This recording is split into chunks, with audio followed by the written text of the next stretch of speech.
Russia has become a more significant actor in recent years, supplying armaments, establishing trade alliances, and developing strong ties with African countries.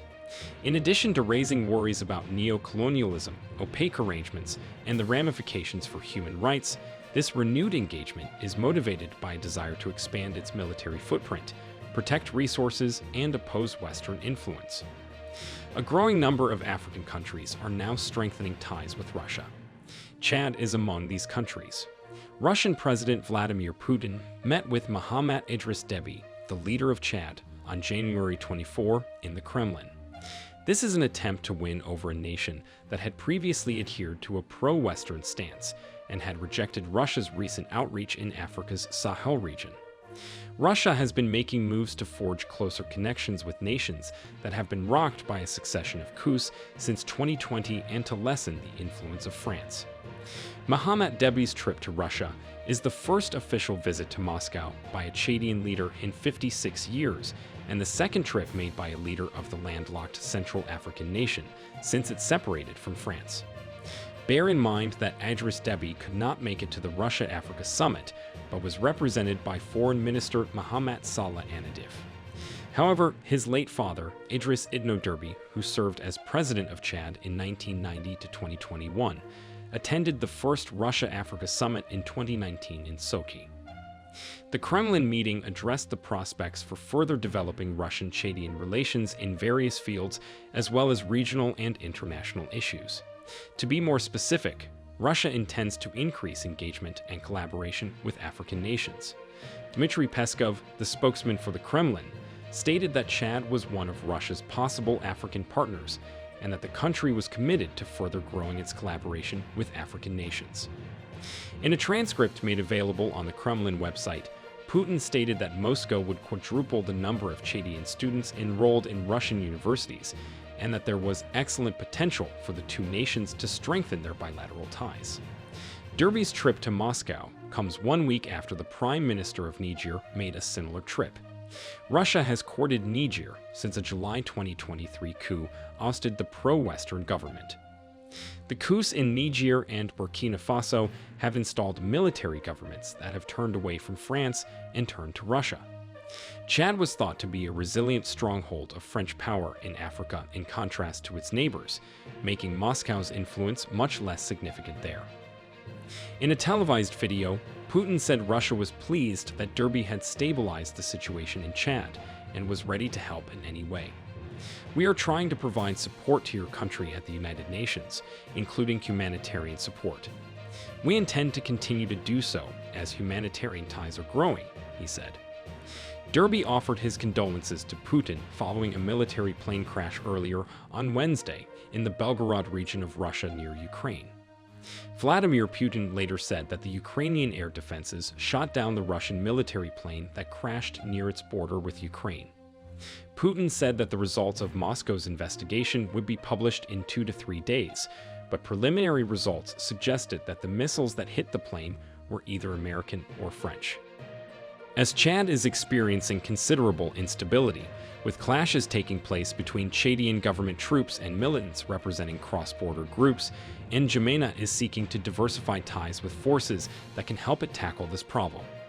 N'Djamena is aware of how challenging it would be to preserve relations with Russia while yet promoting stability in the Sahel. N'Djamena is eager to forge military ties with Moscow, but Chad has not yet thought about driving out the French military and is unlikely to do so. With this visit to Russia, Deby is trying to prove to France that he is not a puppet and that he is developing relationships with alternative partners. In recent years, strengthening military technical cooperation has been part of the foreign policy of the Russian Federation. The Russian Foreign Ministry has frequently clarified in remarks made available on its website that the main goals of Russia's military technical cooperation with African nations are the resolution of local conflicts, the containment of terrorist threats, and the battle against the continent's expanding terrorist population. Russia's military engagement plays an important role in African countries. Wagner Group mercenaries are active in countries such as Mali, Libya, and the Central African Republic. In return for their services, the Wagner troops gain access to raw materials such as gold. The Wagner Group also plays a role in spreading the Kremlin's political influence. Following Yevgeny Prigozhin's death on August 23, many journalists questioned whether Wagner Group's leadership would continue, particularly about the private military company's activities in Africa. Wagner's strategic position in Africa gives Russia access to Africa's raw materials and allows it to build relationships in the global south. Indeed, there is already evidence of Russia's foreign policy making its way into the voting patterns of African states at the United Nations. Despite a rumored departure of Wagner troops following Prigozhin's mutiny in Russia, hundreds of Wagner personnel were redeployed to the Central African Republic in July 2023. Their assignment was to help Touadéra secure a constitutional referendum that would remove the presidential two-term limit, allowing him to run for a third term.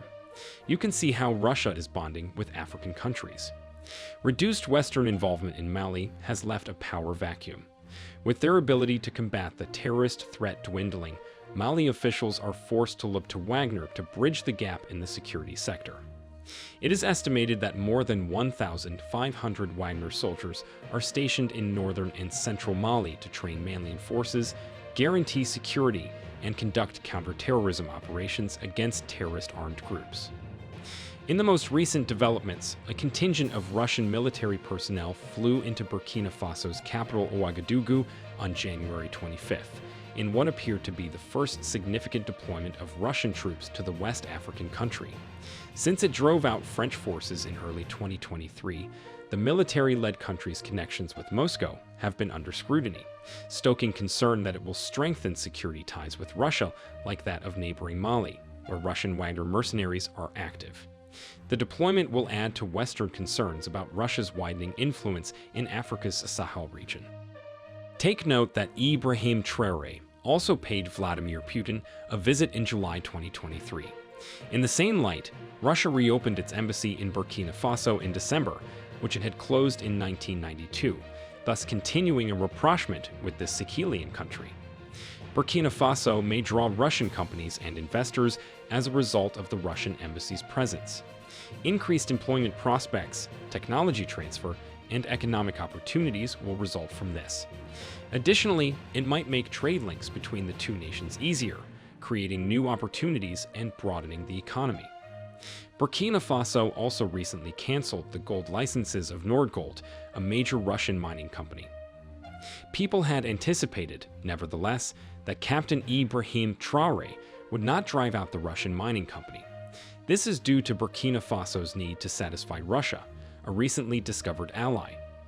However, Captain Ibrahim Traoré has a different plan in mind. He does not want to connect Burkina Faso's relations to Russia to permit Russian businesses to mine there. These are two entirely distinct entities that ought to be kept apart. He does not want to use the same tactic of allowing Russia to profit from Burkina Faso's gold just to win over new allies.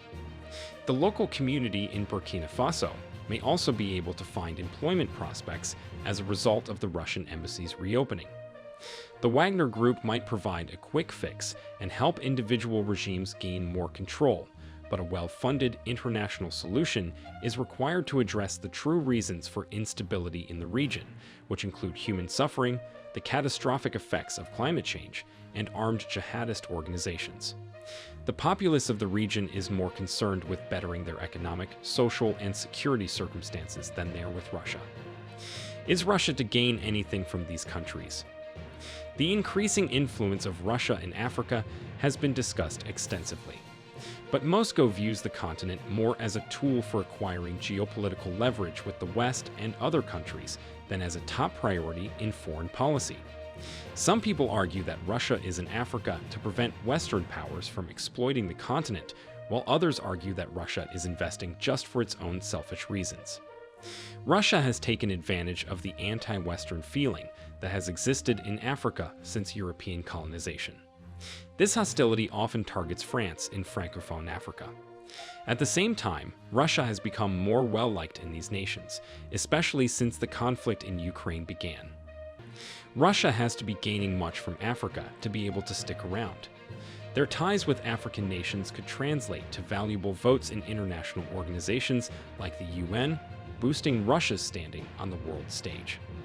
Russia's arms sales and presence of private military contractors like Wagner Group in conflict zones like Mali and the Central African Republic enhance its military influence and project power. Africa's vast reserves of minerals, oil, and gas are highly attractive to Russia, providing opportunities for lucrative resource extraction and trade deals. Africans know all these things, but how can they stop it? Their presidents are receiving heavy sums from these companies and sitting quietly. Ibrahim Traoré is on the lips of every African now because he has seen what is going on and is using every means to stop it. This is the reason why most people compare him to Thomas Sankara. As Africa seeks to strengthen its security forces and diversify its economic partnerships, Russia presents itself as a willing and sometimes controversial partner. Ultimately, the future of Africa's relationship with Russia hinges on a delicate balance. African nations must navigate the potential benefits of the partnership while remaining vigilant against any pitfalls that could compromise their sovereignty or well-being.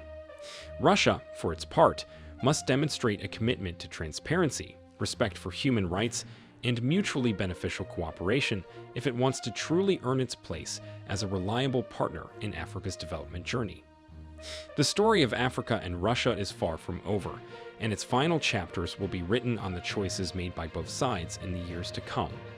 Whether this partnership blossoms into a mutually beneficial endeavor or stumbles under the weight of competing interests remains to be seen. One thing is certain: the world will be watching with keen interest as this complex and dynamic relationship unfolds. How do you think France will take Deby's visit to Russia? Let us know your thoughts in the comments. Do not forget to like this video and subscribe to the New Tourist channel. Turn on notifications too, so you get notified whenever we upload videos like this. Thanks for watching, and see you in our next video.